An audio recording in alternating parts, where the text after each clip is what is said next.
Ideologi Pancasila kembali diuji ketika dunia masuk pada era globalisasi, di mana banyaknya ideologi alternatif merasuki ke dalam segenap sendi-sendi bangsa melalui media informasi yang dapat dijangkau oleh seluruh anak bangsa. Ujar Deputi Bidang Pengkajian Strategi, Profesor Dr. Insinyur Reni Mayerni, MP. Apa itu globalisasi? Menurut Sema Sumarjan, globalisasi adalah terbentuknya organisasi dan komunikasi antara masyarakat di seluruh dunia untuk mengikuti sistem dan kaidah yang sama. Dengan kata lain, kultur-kultur yang berbeda antar bangsa seolah melebur menjadi satu. Globalisasi kemudian menyentuh aspek-aspek penting kehidupan manusia dan menciptakan tantangan baru dalam upaya untuk memanfaatkan globalisasi untuk kepentingan kehidupan. Dampak positif globalisasi diantaranya 1. Perubahan tata nilai dan sikap. Adanya globalisasi dalam budaya menyebabkan pergeseran nilai dan sikap masyarakat yang semula irasional menjadi rasional. 2. Berkembangnya ilmu pengetahuan dan teknologi. Dengan berkembangnya ilmu pengetahuan dan teknologi, masyarakat menjadi lebih mudah dalam beraktivitas dan mendorong untuk berpikir lebih maju. 3. Meningkatnya taraf hidup.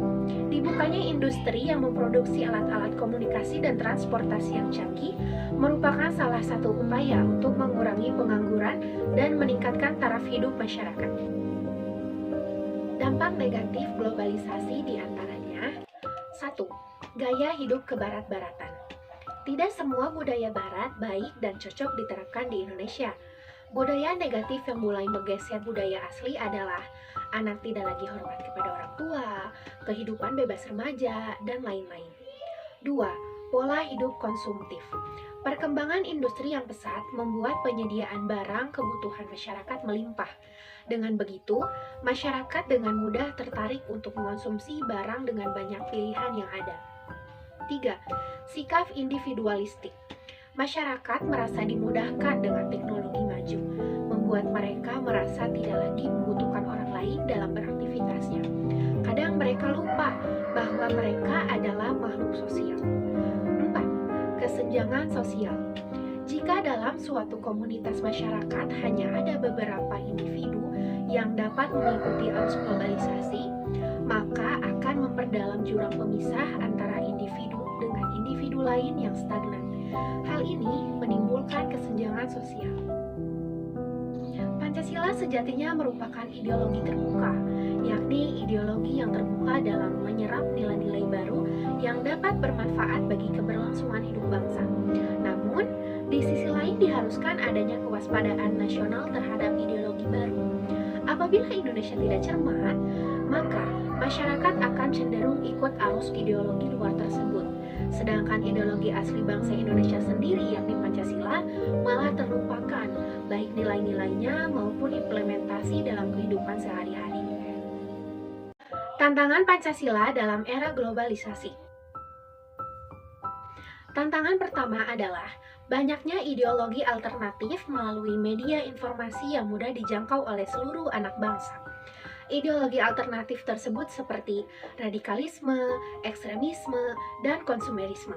Hal tersebut juga membuat masyarakat mengalami penurunan intensitas pembelajaran Pancasila dan juga berkurangnya efektivitas serta daya tarik pembelajaran Pancasila. Tantangan selanjutnya adalah eksklusivisme sosial yang terkait derasnya arus globalisasi.